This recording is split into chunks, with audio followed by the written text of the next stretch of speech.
வணக்கம். இது வசந்தம் தொலைக்காட்சியின் இரவு நேர பிரதான செய்தி அறிக்கை. முதலில் தலைப்புச் செய்திகள்.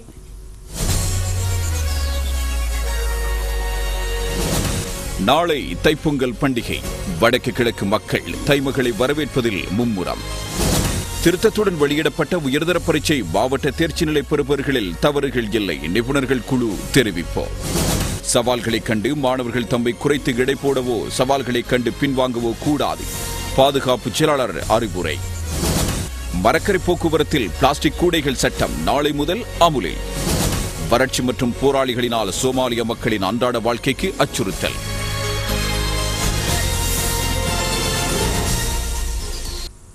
இனி விரிவான செய்திகள். முதலில் உள்நாட்டு செய்திகள்.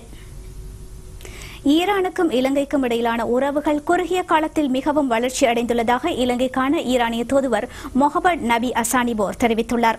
பிரதமர் DM ஜாரத்னவை சந்தித்த போதே அவர் இவ்வாறு கூறியுள்ளார். இலங்கைக்கான ஈரானிய தூதுவர் முகமது நபி ஹசானிபோர் விசும்பாயாவில் உள்ள பிரதமரின் உத்தியோகபூர்வ வாசஸ்தலத்தில் அவரை சந்தித்தார். கடந்த சில வருடங்களில் இரு நாடுகளுக்கும் இடையிலான ராஜதந்திர உறவுகள் வெகுவாக முன்னேற்றமடைந்துள்ளதாக இச்சந்திப்பின் போது தூதுவர் தெரிவித்தார்.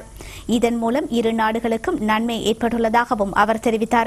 எதிர்காலத்திலும் இரு நாடுகளுக்கும் இடையிலான ராஜதந்திர உறவுகளை தொடர்ந்து முன்னெடுக்க வேண்டும் எனவும் அவர் இச்சந்திப்பின் போது தெரிவித்தார். இலங்கையின் அபிவிருத்திக்காக ஈரான் வழங்கும் பங்களிப்பு மிகவும் பாராட்டத்தக்கதென இச்சந்திப்பின் போது பிரதமர் DM ஜாரத்ன ஈரான் தூதுவரிடம் கூறினார். பிரதமர் அலுவலக அதிகாரிகளும் இந்த சந்திப்பில் கலந்து கொண்டனர்.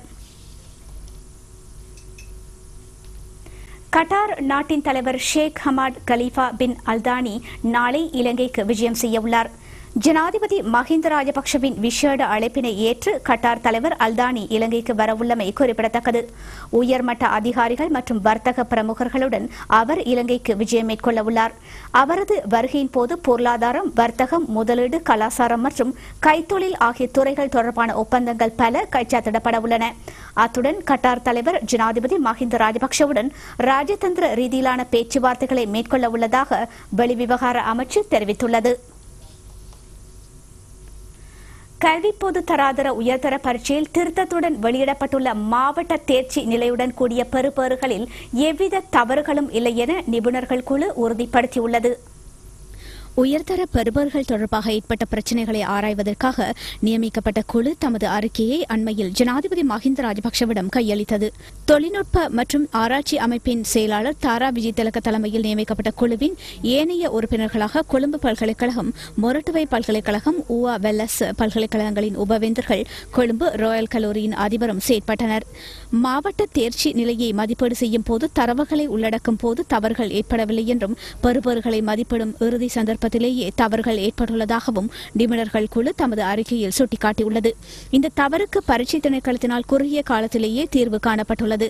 அவ்வாறு திருத்தப்பட்டு வெளியிடப்பட்ட மாவட்ட ரீதியிலான பரீட்சை முடிவுகளில் எவ்வித பிழையுமின்றி சரியான முறையில் வெளியிடப்பட்டுள்ளதாக உறுதிப்படுத்தப்பட்டுள்ளது. எது எப்படி இருப்பினும் இழைக்கப்பட்ட தவறுகளுக்கு காரணமான விடயங்களை திருத்திக் கொள்வதற்காக உரிய நடவடிக்கைகளை மேற்கொள்வதற்கு அதிகாரிகள் தவறியுள்ளனர். மாணவர்களின் பிரச்சினைகளை முன்வைக்குமாறு ஊடகங்கள் மூலம் வெளியிடப்பட்ட அறிவித்தல்களின் பிரகாரம் பரீட்சார்த்திகளினால் முன்வைக்கப்பட்ட மேன்முறையீடுகள் தொடர்பாகவும் விசாரணைகள் மேற்கொள்ளப்பட்டன.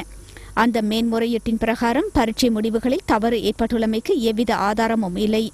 எதிர்காலத்தில் பல்கலைக்கழக பிரவேசத்திற்கு திட்டங்களை முன்வைக்கும் போது நிபுணர்களிடமிருந்து தகவல்களை பெற்றுக் கொள்வதற்கு பல்கலைக்கழக மானியங்கள் ஆணைக்குழு நடவடிக்கை எடுக்க வேண்டும்.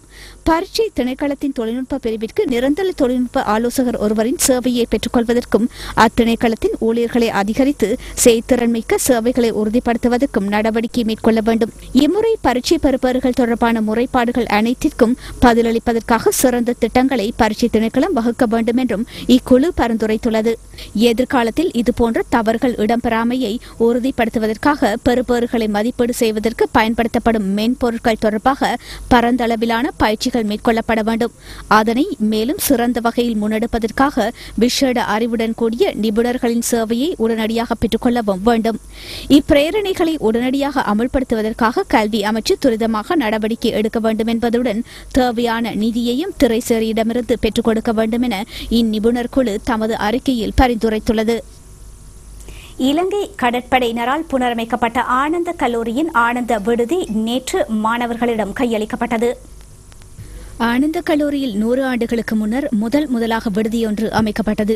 அன்றிலிருந்து தூரப்பகுதி பிரதேசங்களில் உள்ள புத்திசாலி மாணவர்களுக்கும் ஆனந்த கல்லூரியில் தங்கியிருந்து கல்வி கற்று அறிவாளிகளாகவும் புத்திசாலிகளாகவும் தலைவர்களாகவும் படை தளபதிகளாகவும் உருவாக முடிந்தது. சிதைந்து போயிருந்த இந்த தங்குமிட விடுதியை புனரமைக்கும் பொருட்டு பாதுகாப்பு செயலாளர் கோட்டாபய ராஜபக்சவினால் விடுக்கப்பட்ட வேண்டுகோளை ஏற்ற கடற்படை இதற்கு புத்துயிர் அளித்தது. 1 மாதத்திற்கும் குறைந்த காலப்பகுதியில் இந்த மாபெரும் மற்றும் வரலாற்று புகழ்மிக்க கட்டிடம் முழுமையாக புனரமைக்கப்பட்டு மாணவர்களுக்குரிய வசதிகளுடன் கடற்படையினரால் மாணவர்களிடம் ஒப்படைக்கப்பட்டது. கஷ்ட பிரதேசங்களில் இருந்து ஆனந்த கல்லூரியில் தங்கி படிக்கும் மாணவர்களுக்காக படுக்கைகள் மட்டுமல்லாமல் அவர்களுக்கான போர்வைகள், துவாய்கள், அலுமாரிகள், கரண்டிகள், பாதனைகளும் கடற்படையினரால் வழங்கப்பட்டன.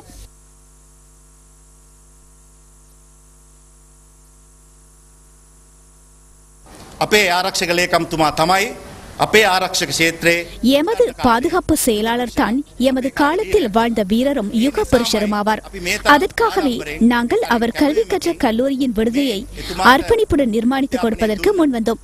கடற்படையினர் பாதுகாப்பு செயலாளருக்கு செய்யும் நன்றி கடனாக நாம் இதனை கருதுகின்றோம். ඒක අපි බොහොම කැමැත්තෙන් කරේ.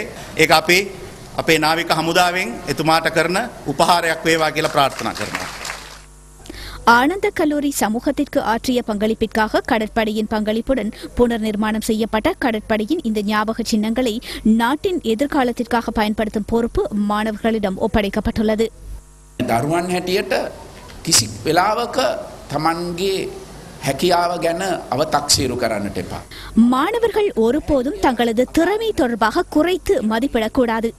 எந்த ஒரு விடயத்தையும் அடைய முடியாது என்று நினைத்து பின்வாங்க வேண்டாம். நாட்டு மக்கள் மற்றும் தாயகத்தின் தேவை கருதி அர்ப்பணிப்புடன் சேவையாற்றும் பிரஜைகளாக மாறுவோம் என்று நீங்கள் உங்களை நினைத்துக் கொள்ள வேண்டும். நாட்டின் எதிர்காலத்திற்காக ஆனந்த கல்லூரியும் அதன் விடுதியும் நாட்டுக்கான கடமையை எதிர்காலத்தில் நிறைவேற்றும் போது கடற்படையினரும் தாம் வழங்கிய பங்களிப்புக்காக எல்லையில்லா மகிழ்ச்சி அடைவார்கள் என்பது திண்ணம். மரக்கரைகள் மற்றும் பழ வகைகளை பாதுகாப்பாக எடுத்துச் செல்வதற்காக பிளாஸ்டிக் கூடைகளை பயன்படுத்தும் சட்டம் நாளை முதல் அமலுக்கு வரவுள்ளது. தெரிவு செய்யப்பட்ட ஒரு சில மரக்கரைகளின் போக்குவரத்திற்காக பிளாஸ்டிக் கூடைகளை பயன்படுத்துவது கட்டாயமாக்கப்பட்டு சட்ட திருத்தங்கள் மேற்கொள்ளப்பட்டுள்ளன. இத்திட்டத்திற்கு தேவையான வசதிகளை விவசாயிகளுக்கு ஏற்படுத்தி கொடுப்பதற்கு அரசாங்கம் நடவடிக்கை எடுத்துள்ளது. மரக்கரை மற்றும் பழ வகைகளின் போக்குவரத்திற்காக விவசாய அமைப்புகளுக்கு பிளாஸ்டிக் கூடைகளை வழங்கும் வைபவம் பண்டாரவளையில் அமைச்சர் SM சந்திரசேன தலைமையில் நடைபெற்றது. விவசாய அமைப்பொன்றுக்கு தலா 100 பிளாஸ்டிக் கூடைகள் என்ற அடிப்படையில் 29 விவசாய அமைப்புகளுக்கு 2900 பிளாஸ்டிக் கூடைகள் இங்கு வழங்கப்பட்டன. கூடையொன்றின் விலை 1137 ரூபாவாகும். இதற்காக செலவிடப்படும் நிதியில் 50 வீதத்தை அரசாங்கமும் எஞ்சிய 50 வீதத்தை விவசாய அமைப்புகளும் ஏற்க வேண்டும். நாளை இந்துக்களின் பாரம்பரிய பண்டிகையான தைப்பொங்கல் திருநாளாகும். பொங்கல் திருநாளுக்கு முதல் நாள் கொண்டாடப்படும் பண்டிகை போகி பண்டிகை எனப்படும். அதாவது மார்கழி மாதத்தின் கடைசி நாளன்று கொண்டாடப்படும் பண்டிகை இதுவாகும். இன்றைய நாளில் பழையன கழிந்து புதியன புகவிடும் நாளாக போகி பண்டிகை கருதப்படுகிறது. அத்துடன் பழையவற்றையும் உபயோகமற்றவற்றையும் விட்டறியும் நாளாகவும் போகி பண்டிகை கருதப்படும். பழந்துயரங்களை அழிப்பதற்காக இப்பண்டிகை போகி என்றும் அழைக்கப்படுகிறது. அக்கால வழக்கப்படி வருடத்தின் கடைசி நாளில் நடந்து முடிந்த நல்ல நிகழ்வுகளுக்கு நன்றி கூறும் நாள் என்பதால் இதனை போகி என்றும் அழைப்பார்கள். இந்நிலையில் நாளை தைப்பொங்கல் தினத்தை உலகெங்கிலும் உள்ள இந்துக்கள் கொண்டாடுகின்றனர். தைத்திருநாளை அறுவடை திருநாள் என்றும் அழைக்கப்படுகிறது. ஆண்டு முழுவதும் நிலத்தில் பாடுபட்ட விவசாயி தன் நிலத்திற்கும் உழைப்பிற்கும் துணை நிற்கும் இயற்கைக்கு நன்றி தெரிவிக்கும் விதமாக கொண்டாடப்படும் பண்டிகை பொங்கலாகும். அந்த போகத்தில் விளைந்த புதுநெல்லை குத்தி எடுத்த அரிசியை புதுப்பானையில் பொங்கலிட்டு தோட்டத்தில் விளைந்த இஞ்சி, மஞ்சள் கிழங்கு வகைகளை கரும்புடன் படைத்து சூரிய பகவானுக்கு நன்றி தெரிவிக்கும் தினமே பொங்கல் பண்டிகையாகும். நாளை மலரவுள்ள தைப்பொங்கல் திருநாளை முன்னிட்டு இந்து மத தலைவர்கள் மக்களினதும் நாட்டினதும் எதிர்காலம் சிறப்பாக அமைய வேண்டும் என வாழ்த்து தெரிவித்துள்ளனர். எமது தமிழர்கள் மிகவும் நன்றியுடையவர்கள்.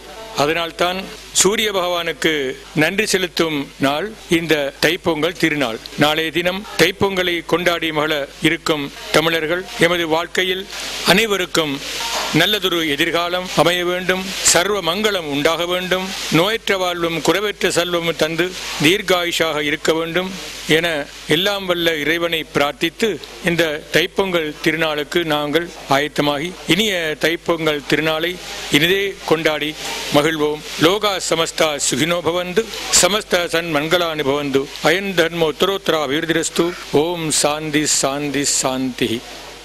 கரவருஷம் என்று சொல்லக்கூடிய தமிழ் ஆண்டில் சூரிய பகவானானவர் மகர சங்கராந்தி என்று சொல்லக்கூடிய மகர ராசியிலே சஞ்சரிக்கின்ற காலமானது நாம் அனைவரும் தை மாதம் 1ஆம் தேதி பொங்கலாக கொண்டாடுகின்றோம்.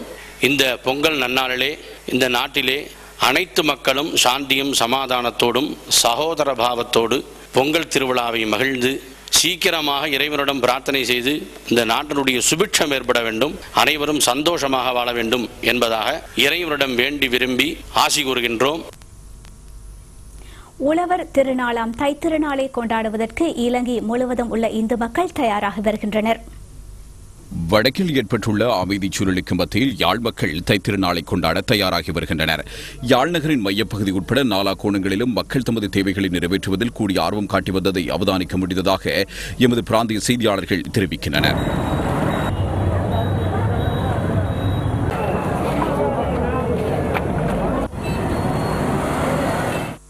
யுத்தத்தினால் பாதிக்கப்பட்ட மட்டக்களப்பு மாவட்டத்தின் படுவாங்கரை பிரதேச மக்கள் சமாதான சூழ்நிலைக்கு மத்தியில் மிகவும் மகிழ்ச்சியாக தைத்திருநாளை வரவேற்க தயாராகியுள்ளனர். பட்டிப்பளை மற்றும் பட்டிருப்பு பகுதிகளில் மக்கள் பொருட்களை கொள்வனவு செய்வதை அவதானிக்க முடிந்தது. வர்த்தகமும் களை கட்டியிருந்தது.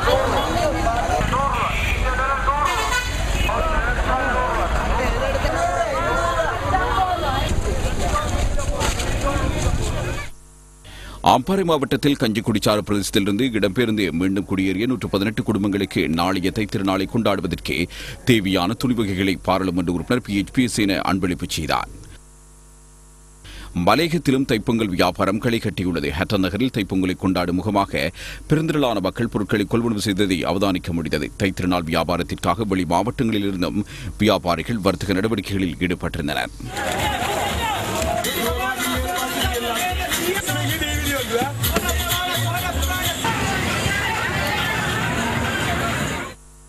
திருமலை மக்களும் தைப்பொங்கலை கொண்டாடுவதற்கான ஏற்பாடுகளில் மும்முரமாக ஈடுபட்டு வருகின்றனர். மக்களின் நலன் கருதி விசேட பஸ் சேவைகள் மேற்கொள்ளப்பட்டுள்ளன.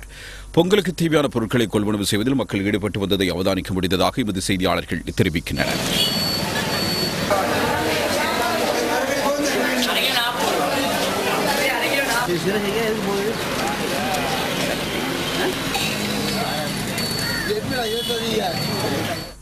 நாளை மலரும் தைத்திருநாளை கொண்டாட தலைநகர மக்களும் பூர்வாங்க ஏற்பாடுகளை மேற்கொண்டு வருகின்றனர்.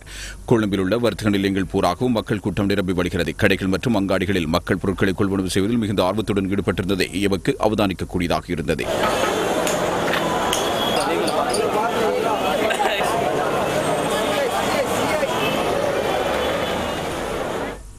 வெளிநாடுகளில் உள்ள இலங்கையர்களுக்கு வாக்களிப்பதற்காக புதிய முறை அறிமுகப்படுத்தப்பட உள்ளது.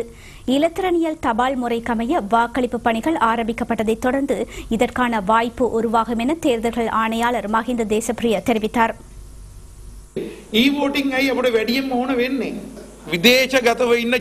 வெளிநாடுகளில் உள்ளோருக்கு வாக்களிப்பதற்காக உரிமை வழங்கப்பட வேண்டும். பல லட்சக்கணக்கான மாணவர்கள் வெளிநாட்டு பல்கலைக்கழகங்களில் கல்வி கற்கின்றனர். அது மாத்திரமன்றி பெரும் எண்ணிக்கையிலானோர் வெளிநாடுகளில் தொழில் வாய்ப்புகளில் ஈடுபடுகின்றனர். இவர்களுக்கு இலங்கையில் அங்கீகரிக்கப்பட்ட கடவுச்சீட்டு இருந்தால் வாக்காளர்களாக பதிவு செய்து கொள்ள முடியும் என சட்ட அதிபர் தெரிவித்துள்ளார். சட்ட ரீதியாக இவர்களுக்கு பதிவு செய்ய முடிந்த போதிலும் வாக்களிக்க முடியாது. தேர்தல் நடைபெறும் தினத்தில் இவர்கள் இலங்கைக்கு வர வேண்டும். குறைந்தபட்சம் வெளிநாடுகளில் உள்ள எமது நாட்டின் தூதுவர்களுக்கும் வாக்களிக்க முடியாத நிலையை காணப்படுகிறது. இதனால் இவர்களுக்கு சந்தர்ப்பங்களை வழங்குவதற்காக இலத்திரனியல் வாக்களிப்பு முறை அறிமுகப்படுத்தப்பட வேண்டிய தேவை உள்ளது. අඩුමගානේ අපේ ඇම්බසිඩලාටවත් හයි කමිෂන් වලටවත් ඡන්ද දාන්න බෑ. ඒකට නම් E voting කියන එක වගේ දෙයකට යන්නට වෙනවා. இது தொடர்பாக அறிவுறுத்தும் செயலமர்வு தேர்தல்கள் ஆணையாளர் தலைமையில் கொழும்பில் இடம்பெற்றது. புதிய தொழில்நுட்பத்தை பயன்படுத்துவதன் மூலம் நேரம் சிரமத்தை போன்று நிதியினை வீதப்படுத்த முடியும் என செயலமர்வில் வலியுறுத்தப்பட்டது. அரசியல் கட்சிகளின் பிரதிநிதிகளைப் போன்று தனியார் நிறுவனங்களின் பிரதிநிதிகளும் இதில் கலந்து கொண்டனர். புதிய முறைமை தொடர்பாக தீர்மானங்கள் எட்டப்பட்டதன் பின்னர் பாராளுமன்ற சட்டத்தினால் இதற்கு அங்கீகாரத்தை பெற்றுக் கொள்ள முடியும் என தேர்தல்கள் ஆணையாளர் மஹிந்த தேசப்பிரிய மேலும் கூறியுள்ளார். விளம்பர இடைவேளையின் பின்னர் செய்திகள் தொடரும்.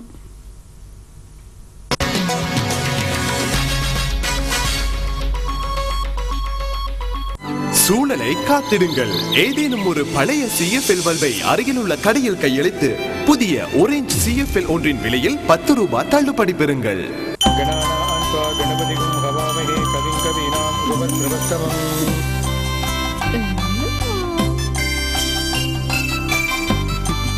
நேரமாச்சு.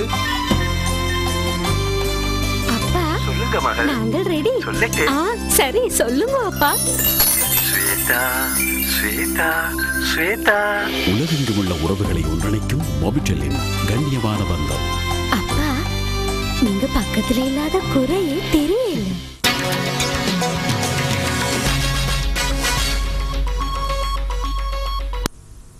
செய்திகள் தொடர்கின்றன. தென்னிலங்கை கடுகதி வீதியில் நுழையும் வாகனங்களின் தரத்தை பரிசீலனை செய்வதற்கென போலீசார் உஷார் நிலையில் உள்ளனர். தரமற்ற வாகனங்கள் நெடுஞ்சாலையில் பிரவேசிப்பதை தடுப்பதற்கு தீர்மானிக்கப்பட்டுள்ளது. கடுகதி வீதியில் மணிக்கு 100 கிலோமீட்டர் வேகத்தில் வாகனங்கள் பயணிக்க வேண்டும். இந்த வேகத்தில் பயணிப்பதற்கு வாகனங்கள் உரிய தரத்தில் காணப்பட வேண்டும் என போலீசார் தெரிவிக்கின்றனர். அதிக வேகம் காரணமாக வண்டிகளை கட்டுப்படுத்துவதற்கு முடியாமையினால் இதுவரை சுமார் 50 விபத்துகள் ஏற்பட்டுள்ளன. டயர்களின் அதிக பாவனை, அழுத்த கருவிகளில் ஏற்படுகின்ற கோளாறுகள் போன்றன இந்த விபத்துகளுக்கு காரணம் என போலீசார் தெரிவிக்கின்றனர். இதனால் தமது வாகனங்களை கடுகதி வீதிக்குள் செலுத்துவதற்கு முன்னர் அதில் பயணிப்பதற்கு வாகனங்கள் பொருத்தமான நிலையில் உள்ளதா என்பது தொடர்பாக பரிசீலனை செய்து கொள்ளுமாறு போக்குவரத்து போலீசார் சாரதிகளிடம் கோரிக்கை விடுத்துள்ளனர். அத்துடன் தரமற்ற வாகனங்கள் கடுகதி வீதிக்குள் பிரவேசிப்பதை தடை செய்வதற்கும் போலீசார் தீர்மானித்துள்ளனர். கொட்டாவையிலிருந்து கடுகதி வீதிக்குள் பிரவேசிக்கும் இடத்தில் வாகனங்கள் பரிசோதனைக்கு உட்படுத்தப்படும். டயர்கள், வைப்பர், இருபக்க கண்ணாடிகள், சமிஞ்ஞை விளக்குகள் என்பன உரிய தரத்தில் காணப்படுகின்றதா என்பது தொடர்பாக இங்கு சோதனை மேற்கொள்ளப்படும். விழிப்புடனும் அவதானத்துடனும் வாகனங்களை செலுத்துவது சாரதிகளின் பொறுப்பும் கடமையுமாகும். இதன் மூலம் ஏனையோரின் பாதுகாப்பும் உறுதி செய்யப்படும்.